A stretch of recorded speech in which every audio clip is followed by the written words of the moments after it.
एक सेकेंड मेरा फोन देंगे।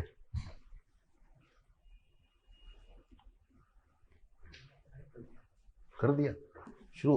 Should I start? ये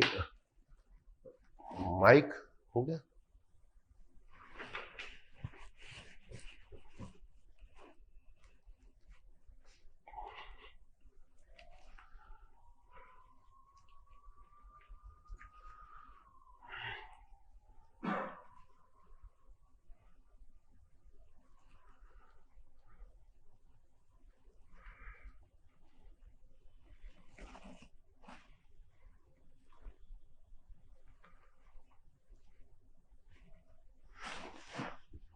good evening students and welcome to Mansarovar law centre.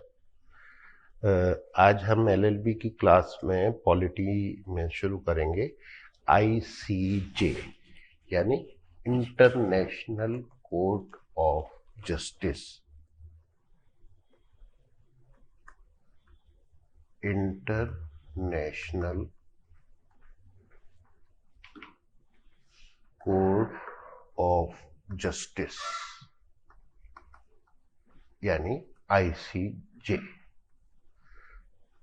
आपके लॉ एंट्रेंस एग्जाम में ऐसा इम्पॉसिबल है कि कोई भी क्वेश्चन आईसीजे से ना आए। तो इसमें आईसीजे से क्वेश्चन बड़े सिंपल आते हैं। ज्यादातर तो ये पूछा जाता है कि आईसीजे लोकेटेड कहाँ पे है, तो आपका आंसर होगा द हेग, नीदरलैंड्स।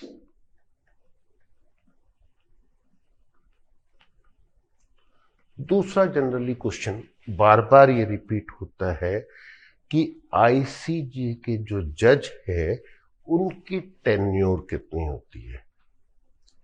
तो unless you are very sure, जो अगर आप वो करेंगे, इसमें गेस करेंगे, तो जनरली स्टूडेंट गलत आंसर देते, क्योंकि यहाँ टेन्योर जो है 9 ईयर्स है और जनरली कोई भी स्टूडेंट 9 ईयर्स पे गैस नहीं करता। तो आईसीजे के जज की टेन्योर है 9 years. ICJ is also popularly known as World Court. World Court. तो एक तरह से ये हमारे पूरे वर्ल्ड की भी कोर्ट है। तो आईसीजे जिस बिल्डिंग में सिचुएटेड है उस बिल्डिंग का नाम है पीस पैलेस। Piece palace. और ये कहाँ पे? The Hague, Netherlands. नीदरलैंड्स को हम हॉलैंड भी कहते हैं, हिंदी में हॉलैंड कहते हैं और इंग्लिश में नीदरलैंड्स कहते हैं। अब इसमें ये कि जो हमारी ये आईसीजे है ये बनी कब?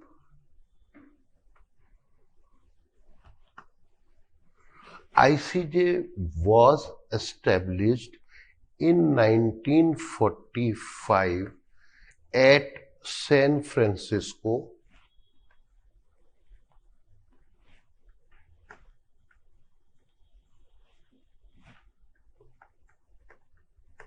California, USA. तो ICJ was established in 1945 at San Francisco, California, USA. और इसने स्टार्ट कब काम करना शुरू किया? 1946 में। तो established in 1945 but started working in 1946।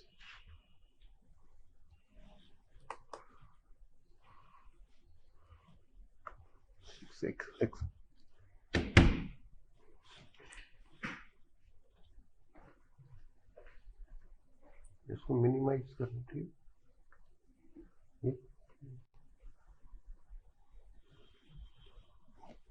Fresh page,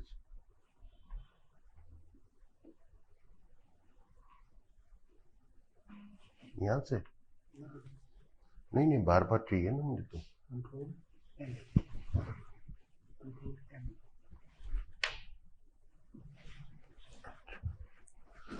तो आईसीजे से पहले वर्ल्ड लेवल पे कोई इंटरनेशनल इस तरह से जुडिशियल बॉडी कौन सी थी? वो थी परमानेंट कोर्ट ऑफ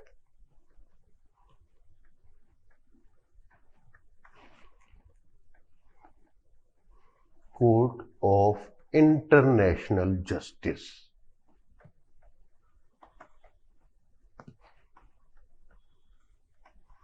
तो ICJ replaced permanent court of international justice.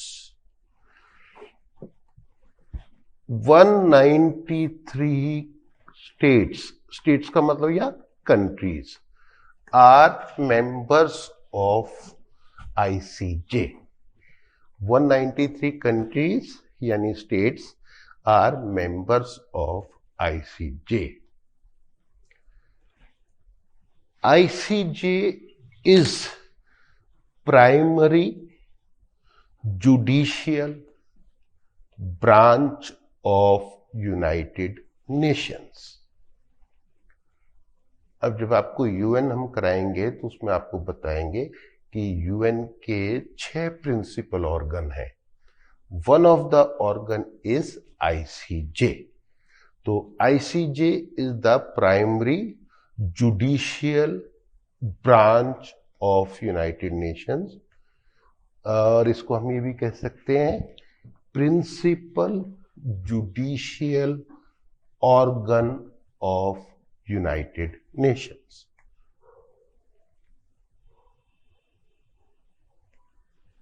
अब फंक्शंस ऑफ आईसीजे।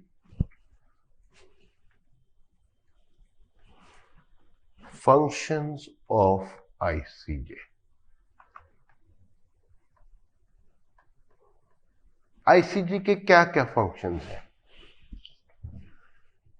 तो आईसीजे सबसे पहले तो लीगल डिस्प्यूट्स को सेटल करता है। लीगल डिस्प्यूट्स किन के बीच में? स्टेट्स के बीच में, यानी कंट्रीज के बीच में।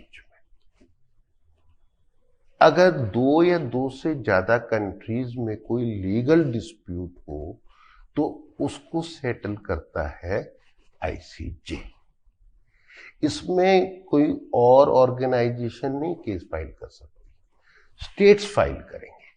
और किसके अगेंस्ट? दूसरे स्टेट के अगेंस्ट, एक कंट्री दूसरे कंट्री के अगेंस्ट। तो मेन फंक्शंस में आपने पहला फंक्शन लिखा to settle legal disputes, to settle legal disputes submitted by states. और इसका दूसरा मेन फंक्शन क्या है?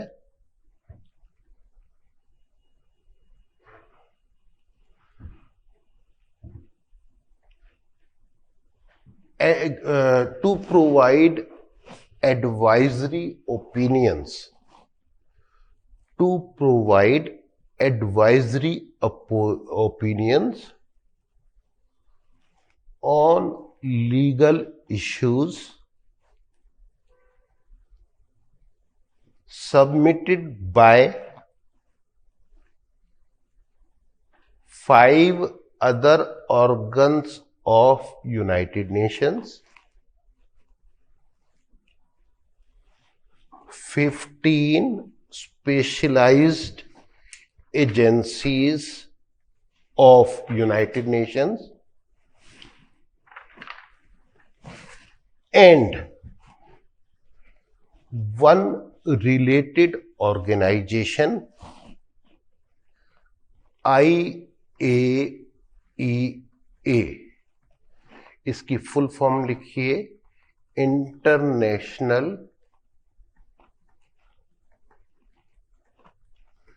Atomic energy organisation, energy agency,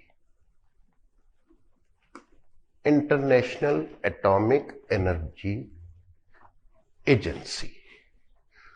तो फंक्शंस में आपको पता लग गया कि पहला तो फंक्शन क्या है, लीगल डिस्प्यूट्स को सेटल करता है ये, जो कि स्टेट सबमिट करे, और किस तरह से, अकॉर्डिंग टू इंटरनेशनल लॉ। और दूसरा, एडवाइजरी ओपिनियन, किन किन को देता है एडवाइजरी ओपिनियन, जो यूएन के बाकी 5 ऑर्गन्स हैं उनको वो ले सकते हैं, जो यूएन की 15 स्पेशलाइज्ड एजेंसीज हैं वो एडवाइस ले सकते हैं आईसीजे से, और इंटरनेशनल एटॉमिक एनर्जी एजेंसी ये ले सकते हैं इससे लीगल एडवाइस। अब एक जो क्वेश्चन जनरली स्टूडेंट्स के दिमाग में रहता है कि क्या आईसीजे के डिसीजंस बाइंडिंग है स्टेट्स के लिए? Answer is no. अगर किसी कंट्री के अगेंस्ट डिसीजन दिया आईसीजे ने तो वो बाउंड नहीं है आईसीजे के डिसीजन को मानने के लिए। अब ऐसे में आपको लगेगा कि जब बाउंड ही नहीं है स्टेट्स डिसीजन मानने के लिए तो आईसीजे की फिर रेलेवेंस क्या हुई? ऐसा नहीं है, आईसीजे के जो डिसीजंस हैं उनकी बहुत इंटरनेशनली रेलेवेंस है। अब देखिए, पाकिस्तान ने हमारे x naval officer Kulbhushan Jadhav को डेथ सेंटेंस दिया वहां की मिलिट्री कोर्ट में, और उनको किस लिए दिया ये डेथ सेंटेंस? स्पाइंग का चार्ज, एस्पियोनेज का चार्ज, जासूसी का चार्ज उन पर लगाया गया कि वो इंडिया के लिए जासूसी कर रहे थे पाकिस्तान में। अब हमारी गवर्नमेंट ने पाकिस्तान के इस डिसीजन को चैलेंज किया आईसीजे में। आईसीजे ने प्रिलिमिनरी इंक्वायरी करके स्टे लगा दिया पाकिस्तान की गवर्नमेंट पे कि वो कुलभूषण जाधव को हैंग ना करे till further decision of ICJ. अगर मान लीजिए पाकिस्तान आईसीजे के डिसीजन को नहीं मानता और कुलभूषण जाधव को हैंग कर देता तो पाकिस्तान की इंटरनेशनल कम्युनिटी में इमेज क्या बनती? एक टेररिस्ट स्टेट की, एक नॉन लॉ अबाइडिंग स्टेट की। तो पाकिस्तान ने आईसीजे के डिसीजन को, स्टे को माना और उनकी जो डेथ सेंटेंस को पोस्टपोन कर दिया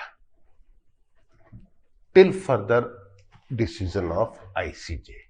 और जैसे आपको ध्यान है, फिर आईसीजे ने डिसीजन दिया इस केस में कि पाकिस्तान की गवर्नमेंट डेथ सेंटेंस के डिसीजन को रिव्यू करे और कुलभूषण जाधव को काउंसलर एक्सेस प्रोवाइड करे, जो कि वो डिनाई कर रही थी पाकिस्तान की गवर्नमेंट। तो अभी भी वो केस अंडर कंसिडरेशन है। इसी तरह अगर आप एक और एग्जांपल मैं देना चाहूंगा कि फिर चाइना हमेशा से साउथ चाइना सी पे अपना क्लेम करता था। फिलीपींस की गवर्नमेंट ने चाइना के इस क्लेम को चैलेंज किया आईसीजे में। आईसीजे ने डिसीजन जो दिया वो चाइना के अगेंस्ट दिया। आईसीजे ने कहा कि there is no evidence of any historic claim as claimed by China over South China सी।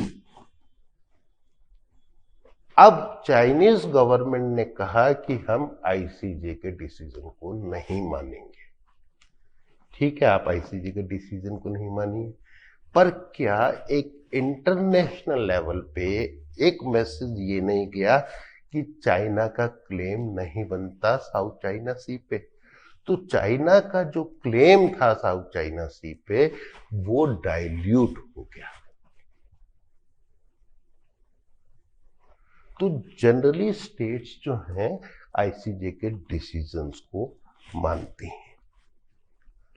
इसी तरह से दूसरा क्वेश्चन कि इंटरनेशनल ऑर्गेनाइजेशन जो मैंने स्पेसिफाई की वो एडवाइस ले सकते, लीगल एडवाइस ले सकते हैं आईसीजे से।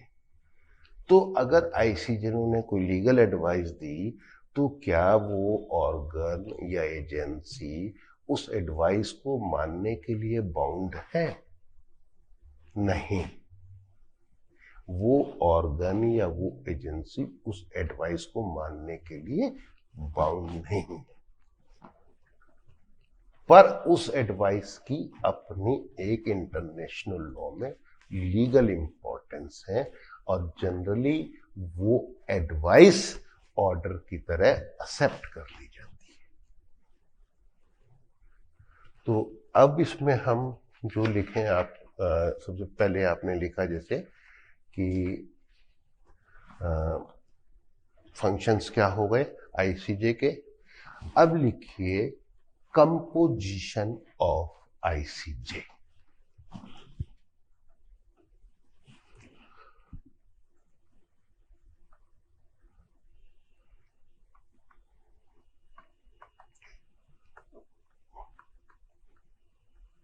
आईसीजे में टोटल जो है 15 जजेस होते हैं।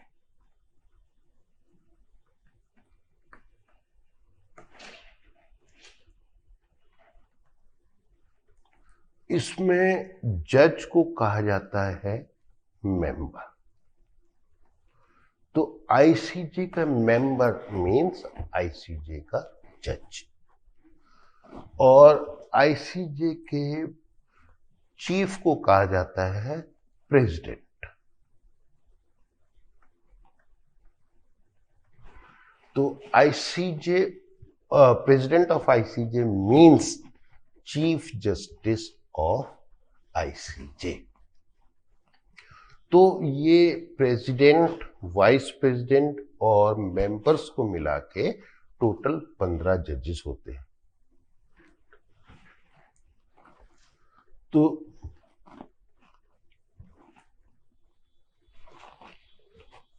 ये 15 जजेस जो हैं, इनका जजेस का यानी मेंबर का टेन्योर होता है 9 इयर्स। ये क्वेश्चन बहुत बार आता है कि कितना टेन्योर होता है। इनको इलेक्ट कौन करता है? हाउ द जजेस of ICJ are elected?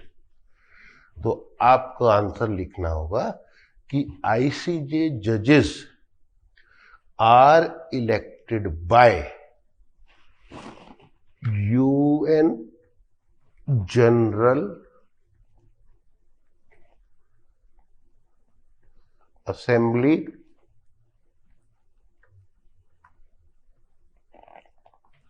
And security council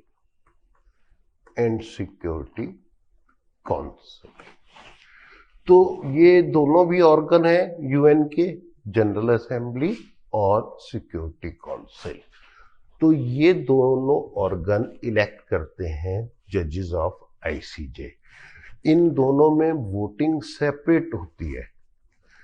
general assembly के मेंबर्स की वोटिंग अलग होगी और सिक्योरिटी काउंसिल के मेंबर्स की अलग होगी। और इसमें जज के लिए इलेक्ट होने के लिए जरूरी है कि कैंडिडेट जनरल असेंबली में भी मेजोरिटी उसको मिले और सिक्योरिटी काउंसिल में भी उसको मेजोरिटी मिले। तो जजेस आर इलेक्टेड बाय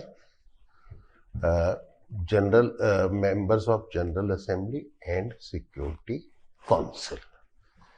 अब आपके लिए ये बड़ा इंपॉर्टेंट है जानना कि हमारे कितने जजेस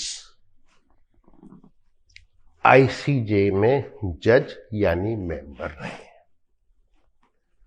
तो आप लिखिए जस्ट बेनेगल राव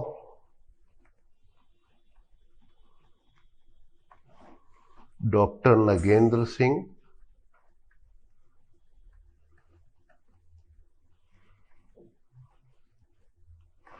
और जस्टिस आर एस पाठक। ये हमारे 3 इंडियन आईसीजे में जज रह चुके हैं,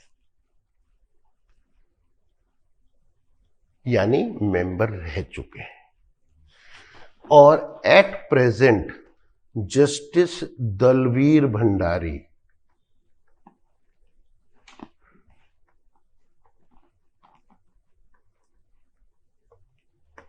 is one of the judge of ICJ. At present, Justice Dalveer Bhandari is one of the judge of ICJ. Doctor Nagendra Singh 2 tenure के लिए आईसीजे में रहे और दलवीर भंडारी भी अब दूसरी टर्म के लिए इलेक्ट हो चुके हैं। आज तक की हिस्ट्री में हमारे एक आईसीजे के जज इंडियन चीफ जस्टिस यानी प्रेसिडेंट ऑफ आईसीजे भी रहे, वो रहे डॉक्टर नगेंद्र सिंह। ये 1985 से लेके 1988 तक आईसीजे के चीफ जस्टिस यानी प्रेसिडेंट भी रहे।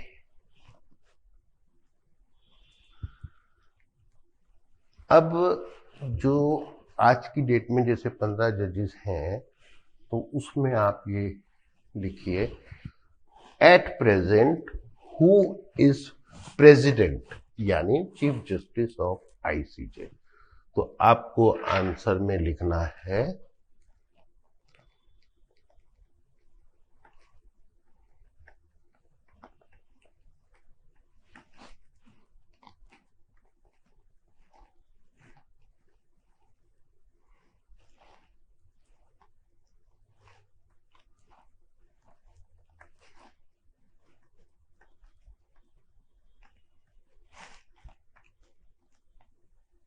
जस्टिस अब्दुल कवी अहमद यूसुफ। और ये कहां से हैं? सोमालिया से।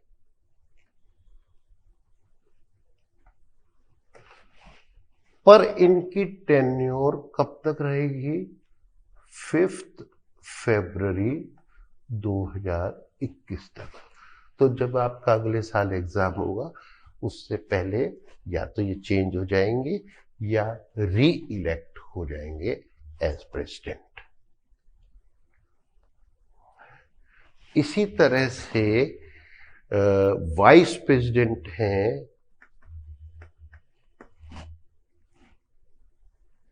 मिस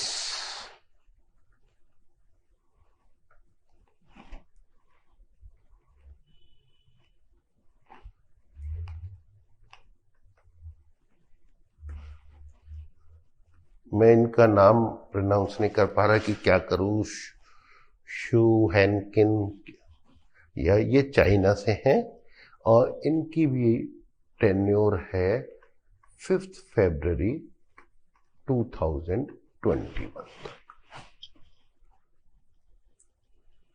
अब यहाँ पर एक थोड़ी सी डिफरेंट बात होती है जहाँ थोड़ा यूजुअल नहीं है वो, कि मान लीजिए कोई 2010 में बना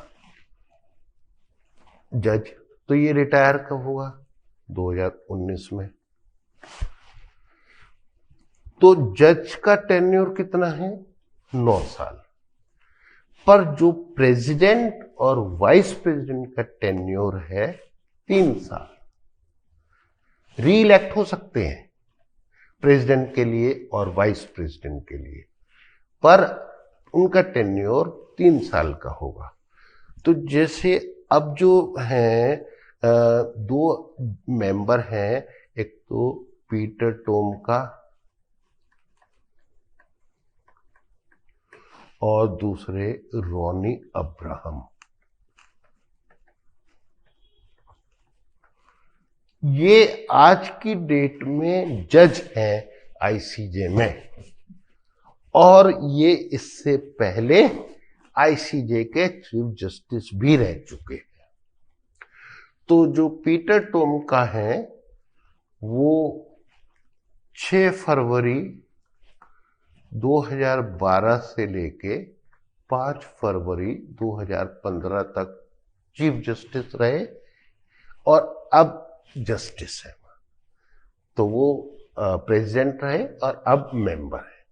इसी तरह रोनी अब्राहम अब जो ये 6/2/15 से लेके 5/2/18 तक प्रेसिडेंट रहे और अब वो मेंबर है।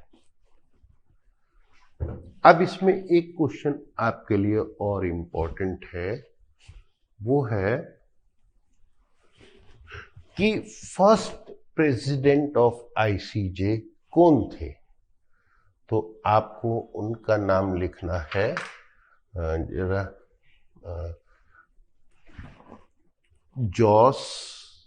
Justice Jos Gustavo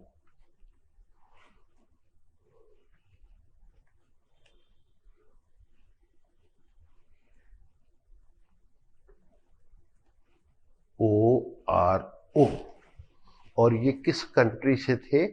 El Salvador, ये कंट्री का नाम है, यहां से थे। तो अब कौन है? ये अब्दुल कवी यूसुफ अहमद फर्स्ट थे, जॉस गुस्तावो गुरियो, और इनसे पहले यूसुफ अहमद से पहले थे रॉनी अब्राहम, और उनसे पहले थे पीटर टॉम का। तो जब आपका एग्जाम होगा तो शायद ये बदल जाएंगे। अब्दुल कवी जो इस वक्त चीफ जस्टिस है। अब आप इसमें नेक्स्ट लिखिए कि जो ये जजेस हैं इनका इलेक्शन कैसे होता है, क्या क्वालिफिकेशन। पहले तो आप लिखिए जुरिस्डिक्शन ऑफ आईसीजे।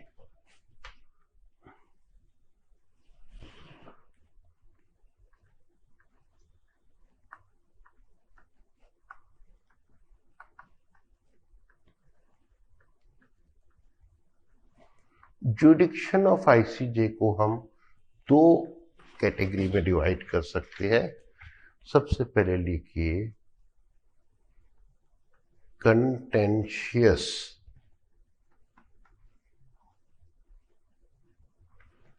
जुरिस्डिक्शन, और दूसरा लिखिए advisory jurisdiction.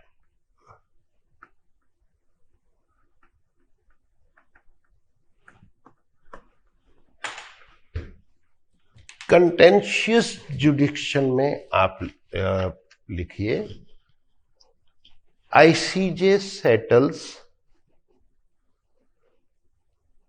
disputes of a legal nature submitted to it by states in accordance with international law।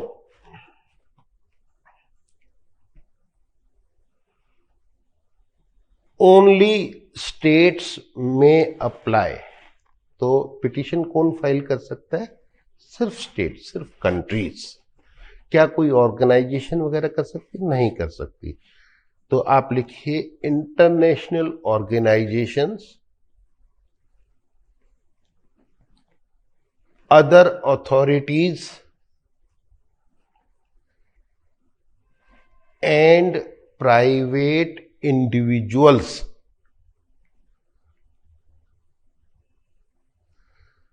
are not allowed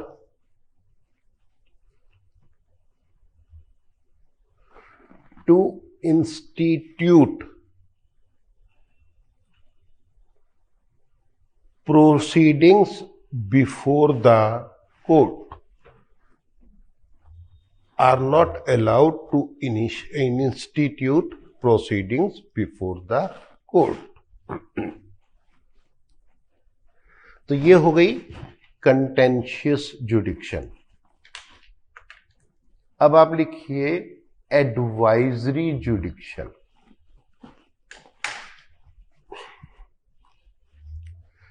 advisory जुडिक्शन में आप लिखिएगा since states alone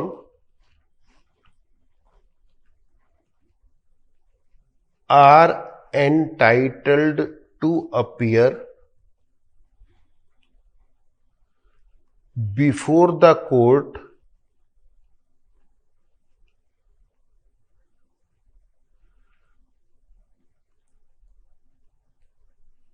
other international public organizations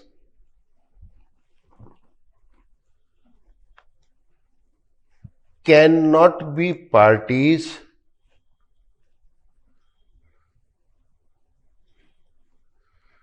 to a case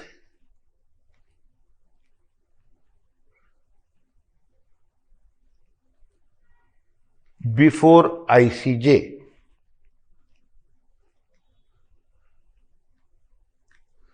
However, a special procedure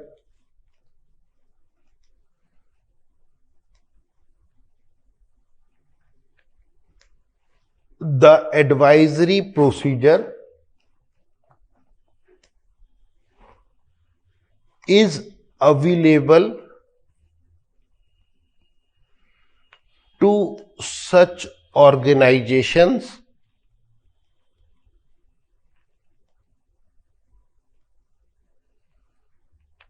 this advisory jurisdiction is available to the other 5 organs of UN यानी United Nations, 15 specialized agencies of United Nations and 1 related organization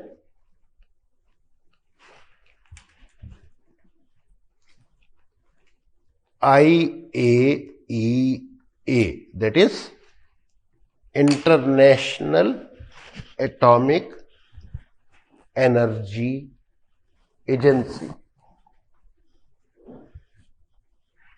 तो सिर्फ ये ही agencies advice ले सकती हैं ICJ से।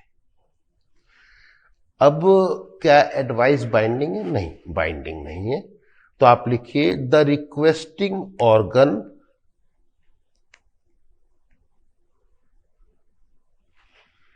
Agency और organisation remains free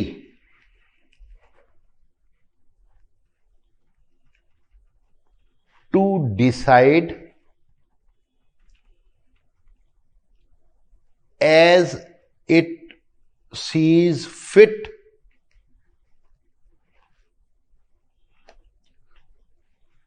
what effect to give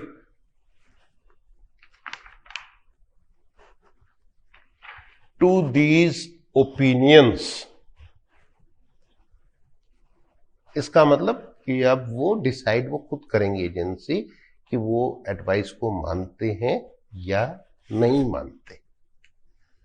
but still advisory opinion की बहुत इंपॉर्टेंस है, तो आप लिखिएगा despite having no binding force,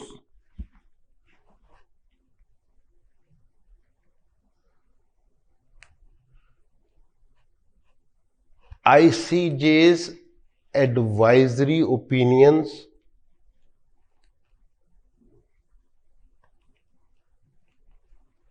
carry great legal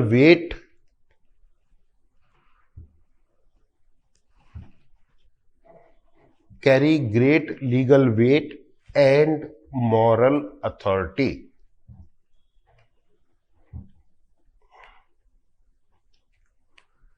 They are often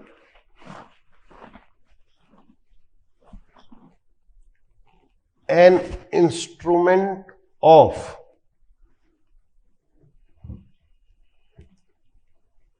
preventive diplomacy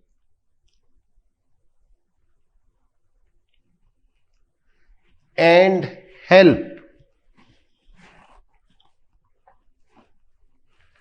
to keep the peace।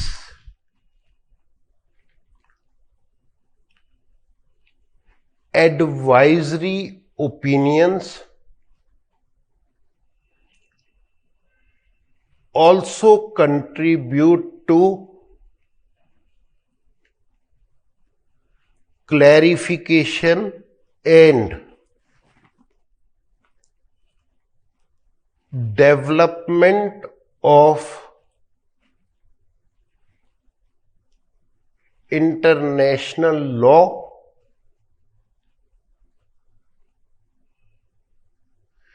and thereby to the strengthening of peaceful relations among member states।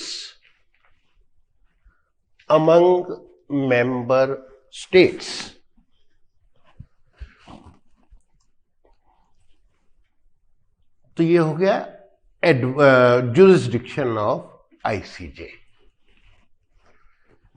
अब ये जैसे हमने कहा कि टोटल 15 जजेस होते हैं, यानी मेंबर्स होते हैं आईसीजे में, तो ये 15 जजेस इनका रिप्रेजेंटेशन पूरे वर्ल्ड से होना चाहिए। 193 कंट्रीज मेंबर्स हैं यूएनओ के और इसके आईसीजे के, तो ऐसा नहीं होना चाहिए कि कुछ ही कंट्रीज से ज़्यादा जजेस बन जाए या कुछ पर्टिकुलर एरियाज चाहे यूरोप से, अमेरिका से या एशिया से ज़्यादा बन जाए। तो इसके लिए बिल्कुल एक क्लियर कट प्रोविज़न है कि अफ्रीका रीजन से 3, लैटिन अमेरिका से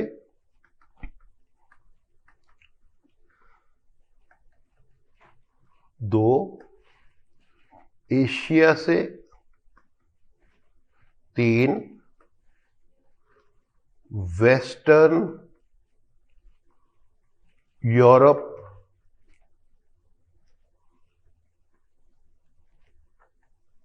5 और ईस्टर्न यूरोप ये 2, टोटल 15। इस तरह से जजेस इन एरियाज में जो कंट्रीज हैं उनसे आते हैं। क्या एक ही कंट्री के एक साथ कई जज हो सकते हैं आईसीजे में? लीगली तो ऐसा कोई रिस्ट्रिक्शन नहीं है, पर ये एक कन्वेंशन है कि जनरली ऐसा नहीं होता कि एट ए टाइम एक कंट्री का एक से ज्यादा आईसीजे में मेंबर। तो generally not more than 1 judge from one country simultaneously. अब who is eligible to be a judge of ICJ? तो उसके लिए क्वालिफिकेशन क्या है?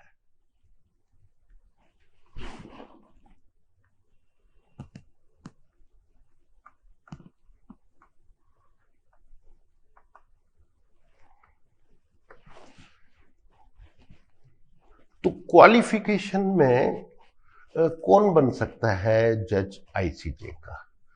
तो इसके लिए एक तो जनरल ये कन्वेंशन है कि किसी कंट्री में जो टॉप जुडिशियल पोस्ट हो उसके लिए जो एलिजिबल हो उसका नाम रिकमेंड किया जा सकता है आईसीजे का जज बनने के लिए। तो जैसे इंडिया में टॉप जुडिशियल पोस्ट क्या है हमारे यहाँ? Chief justice of India. तो any person who is eligible to be chief justice of India is also eligible to be a जज of ICJ.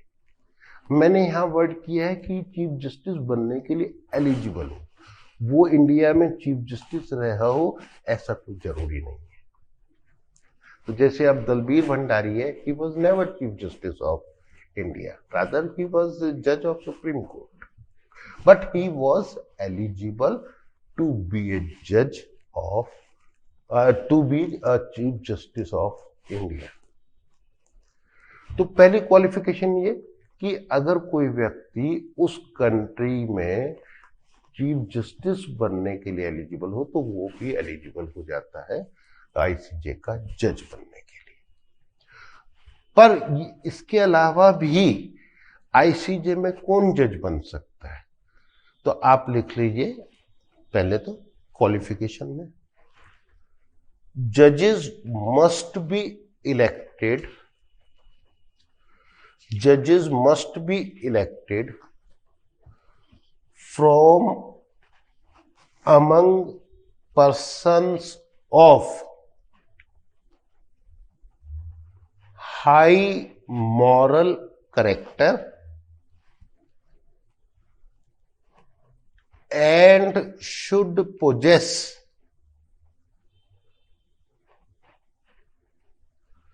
the qualification required in their respective states for appointment to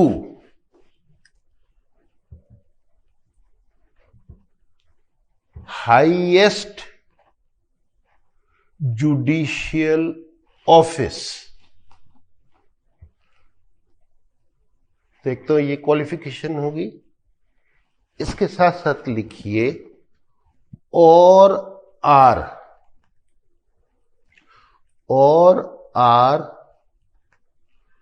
juris constitutes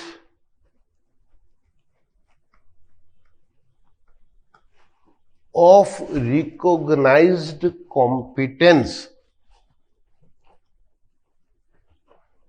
recognized competence in international law।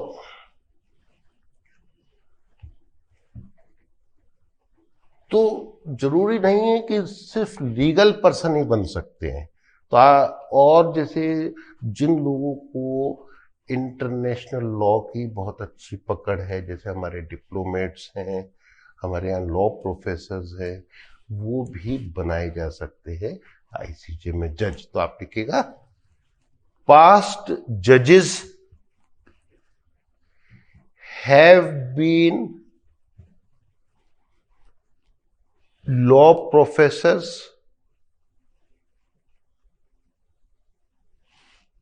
diplomats and judges।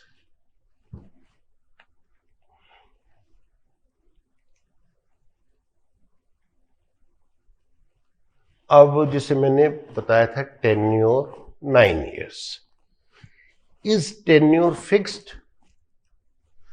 क्या किसी जज को 9 साल पूरे उसकी tenure से पहले हटाया जा सकता है? Answer is yes. तो उसके लिए क्या प्रोसीजर है? उसके लिए प्रोसीजर है कि मान लो किसी जज को हटाना हो, तो उसके लिए जो बाकी जजेस हैं आईसीजे, वो यूनानिमसली डिसाइड करें कि दिस जज is not fit to be the जज ऑफ आईसीजे, तब हटाया जा सकता है उनको। और ऐसा आज तक कभी आईसीजे की हिस्ट्री में नहीं हुआ कि किसी जज को टेन्योर पूरा होने से पहले हटाया गया हो। तो आप लिखिए the tenure of a judge of ICJ is 9 years, but tenure is not fixed. No member can be dismissed unless in the unanimous opinion of the other members that he or she no longer fulfills the required conditions.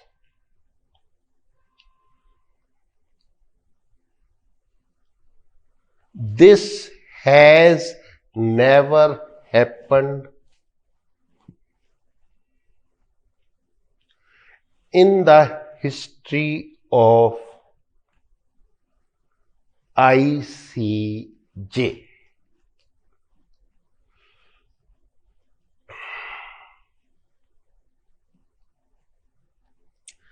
अच्छा, जैसे जज की tenure 9 साल है, पर मान लीजिए किसी जज ने रिजाइन कर दिया या उसकी डेथ हो गई,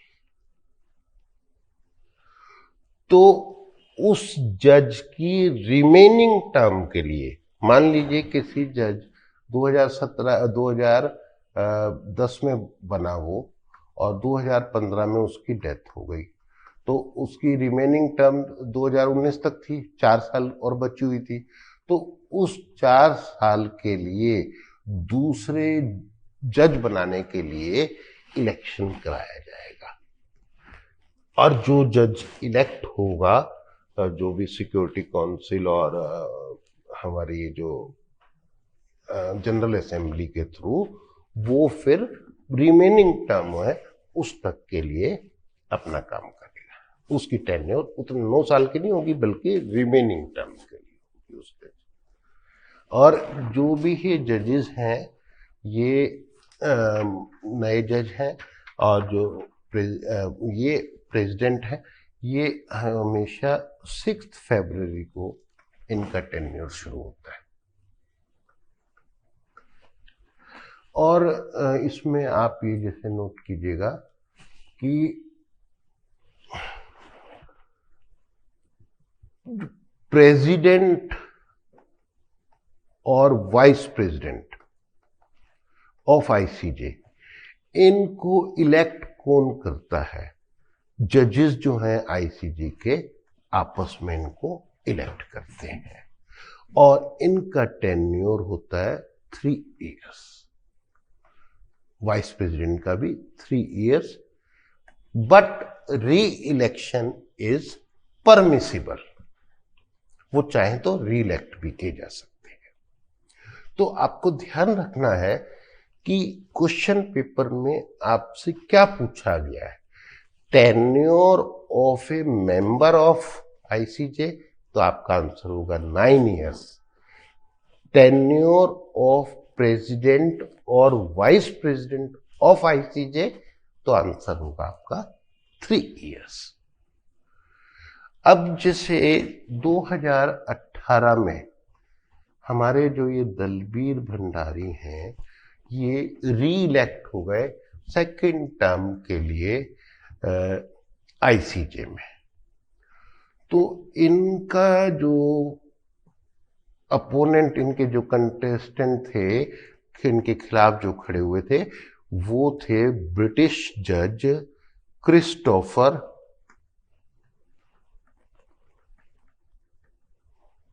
greenwood.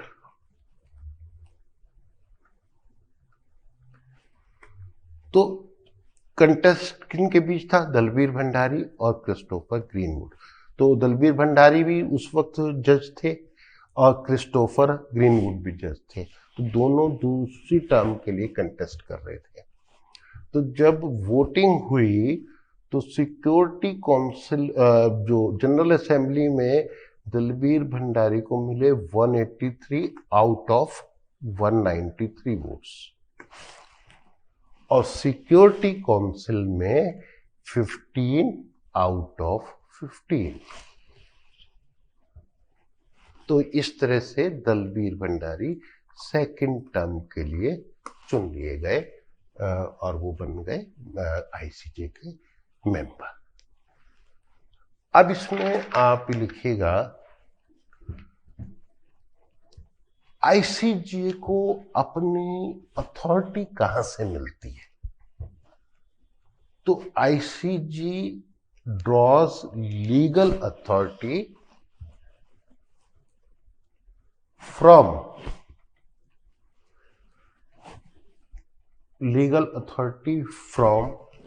UN Charter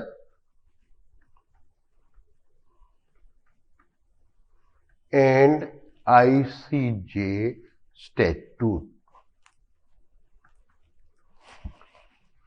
UN charter मतलब यूएन किससे गवर्न होता है? यूएन के कॉन्स्टिट्यूशन से। तो उसमें ये आईसीजे अपनी अथॉरिटी ड्रॉ करता है और आईसीजे स्टैट्यूट मतलब आईसीजे ने जो लॉ फ्रेम की है उससे। अब एक और आपके लिए जो वो है कि आईसीजे में जब ये कुलभूषण जाधव केस था तो हमारे गवर्नमेंट ऑफ इंडिया के वकील कौन थे? हमारी तरफ से इंडियन गवर्नमेंट के वकील कौन थे? तो हमारे तो आई नहीं थे।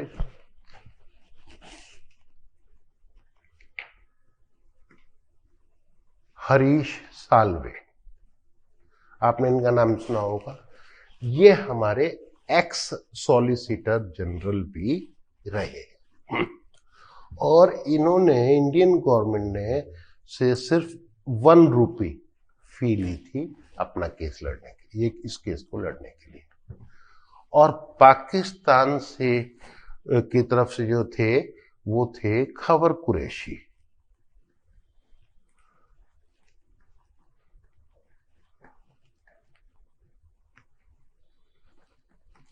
ये पाकिस्तान से थे और ऐसा कहा जाता है कि पाकिस्तान की गवर्नमेंट ने इनको 5 करोड़ रुपए फीस दी थी।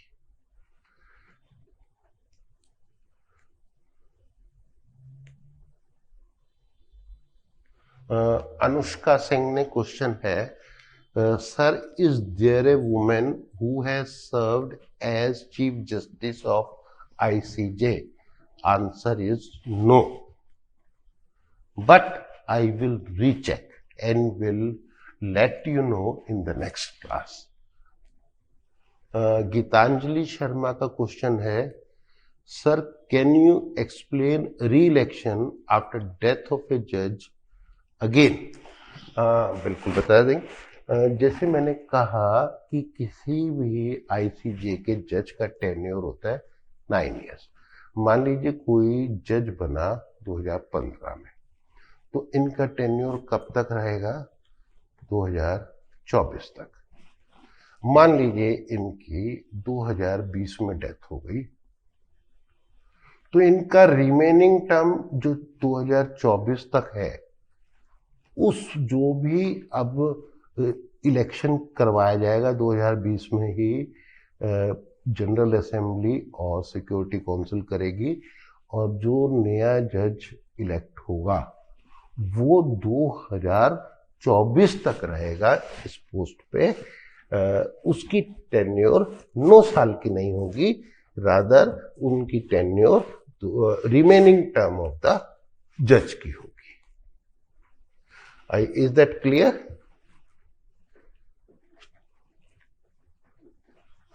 अब ये कौन रिकमेंड करता है कि who shall be the new जजेस ऑफ आईसीजे? तो इसमें आप एक नोट कीजिएगा,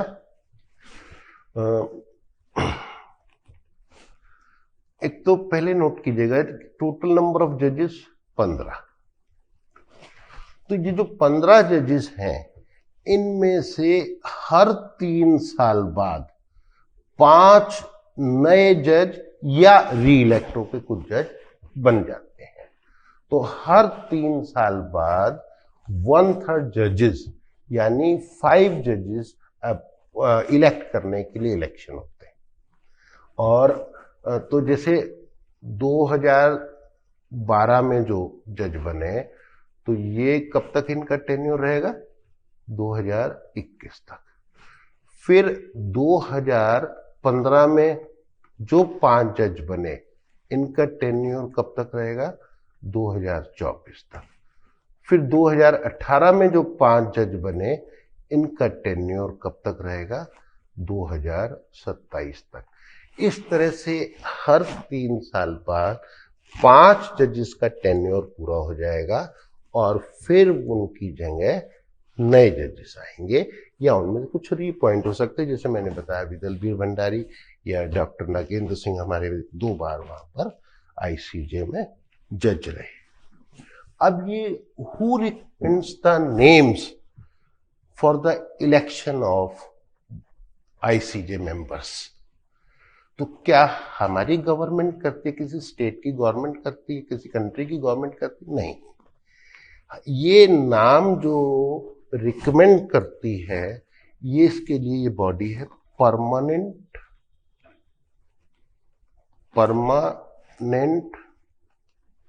कोर्ट ऑफ आर्बिट्रेशन।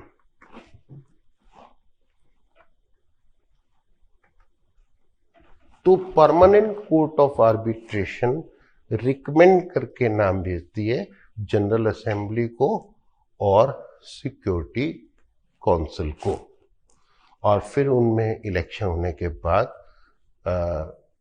जज बनते हैं। सजल भी इसका क्वेश्चन है, सर इफ ए जज has been elected as a president और vice president, then the tenure of that 3 years is included in the tenure of 9 years of judge? Yes. जो अगर कोई मान लीजिए 2012 में बना जज और 2015 में वो प्रेसिडेंट या वाइस प्रेसिडेंट बन गया, तो उसकी टेन्योर 2021 तक ही रहेगी। और मान लीजिए इन्होंने 2018 3 साल बाद ये प्रेसिडेंट नहीं रहे, तो इसके बाद ये इनकी डेजिग्नेशन हो जाएगी मेंबर यानी जज, पर इनकी टेन्योर वही 9 साल ही रहेगी। उसमें वो इंक्लूडिंग 3 years एज प्रेसिडेंट और वाइस प्रेसिडेंट। इसमें sir who recommends the names of candidate to ICJ from a particular country? ये प्रांजल ने क्वेश्चन पूछा है। तो इसमें बिल्कुल जो मैंने बताया कि परमानेंट कोर्ट ऑफ आर्बिट्रेशन के मेंबर्स जो हैं वो रिकमेंड करते हैं नाम सिक्योरिटी काउंसिल और यूनाइटेड नेशंस को। नाम कहाँ रिकमेंड करेंगे? Secretary general of United Nations को। वो नामों की लिस्ट भेजेंगे, फिर वहां से सिक्योरिटी काउंसिल और जनरल असेंबली में इलेक्शन होगा, और वो इलेक्ट करके भेजेंगे कि कौन कौन नए जजेस होंगे आईसीजे में। गीतांजलि शर्मा का क्वेश्चन है, sir is the vice president is also जज? यस, जो वाइस प्रेसिडेंट और जो प्रेसिडेंट होते हैं आईसीजे के, वो जज भी होते हैं। उनको इंक्लूड कर कर ही जो मैंने टोटल नंबर ऑफ जजेस कहा है 15, वो बनती है। तो उन 15 में से एक को इलेक्ट कर लेते हैं जजेस एज प्रेसिडेंट और एक को इलेक्ट कर लेते हैं as vice president for 3 years। जैसे इस वक्त मैंने आपको बताया चाइना से जो बनी हैन किन, वो वाइस प्रेसिडेंट और उनकी टेन्योर कब तक? 5 फरवरी 2021। इसी तरह ये अब्दुल कवी यूसुफ जो है, ये भी, इनकी भी टेन्योर एज प्रेसिडेंट 5 फरवरी 2021 तक है। दोबारा रीइलेक्ट हो सकते हैं ये प्रेसिडेंट के तौर पे और वाइस प्रेसिडेंट के तौर पे, वो कोई दिक्कत नहीं है। और किसी का क्वेश्चन हो कोई तो आप पूछ सकते हैं। इसमें आपने लिखा जैसे, इसके अलावा आप इसमें एक क्वेश्चन ये आता है कि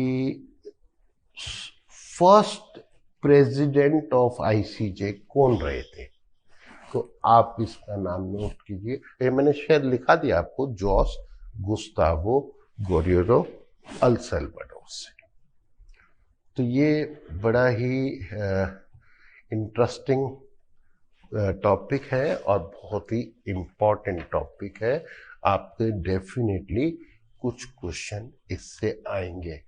और जैसे कुलभूषण जाधव केस अभी भी चल रहा है, उसमें भी कोई अगर और कोई न्यूज़ आती है उस बारे में तो डेफिनेटली हम उससे भी आपको बताएंगे। और इसमें आप जो ये पाकिस्तान में जो कुलभूषण जाधव वाला केस है, जिसे आपको पता ही है कि वो इंडियन नेवी के ऑफिसर्स थे, एक्स नेवी के, उनको वहाँ की जो खुफिया एजेंसी है ISI,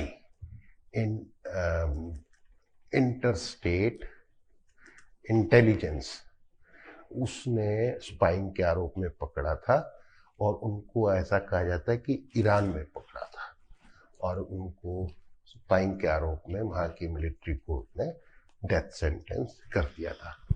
अभी प्रांजल का क्वेश्चन है, sir can a current serving जज in ICJ contest elections for president and vice president? Obviously जो मेंबर्स होंगे, जो जज होंगे आईसीजे में, उनमें से ही एक को जजेस, जो 15 जजेस हैं, वो अपने 15 जजेस में से ही एक को प्रेसिडेंट और एक को वाइस प्रेसिडेंट के तौर पे इलेक्ट करते हैं। श्वेता सिंह का क्वेश्चन है, sir will you provide us e notes on all the topics of polity? Yes, we will provide e-notes on all the topics of the polity. अभी हम एक थोड़ा सा बस आपको, जैसे इनिशियल स्टेज पे है, इसके बाद हम, जैसे कई बार इसमें चेंजेस भी होते रहते हैं, तो थोड़ा सा टाइम के बाद आप ई-नोट्स भी इनके आपको प्रोवाइड करेंगे। आपने प्रेसिडेंट का अमेरिका में जैसे इलेक्शन हुआ, वो आपने बहुत ध्यान से देखा होगा।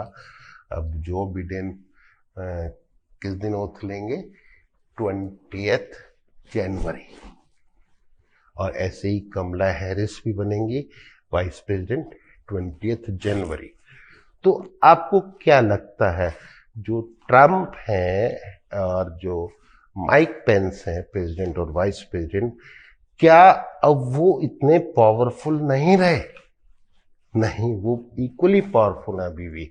उनकी टेन्योर 20 जनवरी को खत्म होगी और 20 जनवरी तक वो लीगली वहां के प्रेसिडेंट और वाइस प्रेसिडेंट है। आज की डेट में जो बिडेन और कमला हैरिस के पास लीगली कोई पावर्स नहीं है।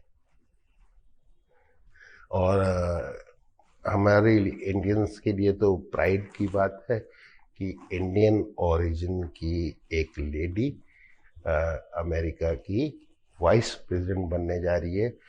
कमला नाम सुनते ही हमें एक संतुष्टि होती है, एक गर्व होता है कि एक इंडियन ओरिजिन की लेडी अमेरिका जैसी सुपर पावर की वाइस प्रेसिडेंट बनने जा रही है। Let us hope Indo US relations will touch a new heights during the tenure of Joe Biden and Kamala Harris.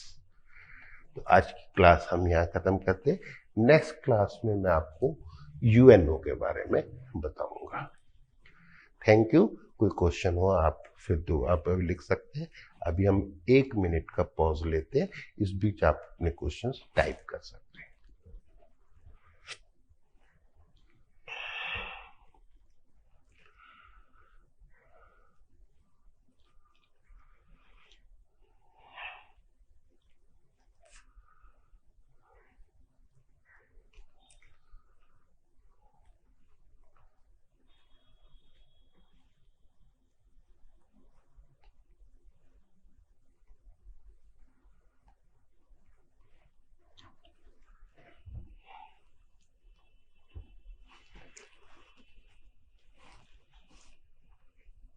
Okay, thank you very much.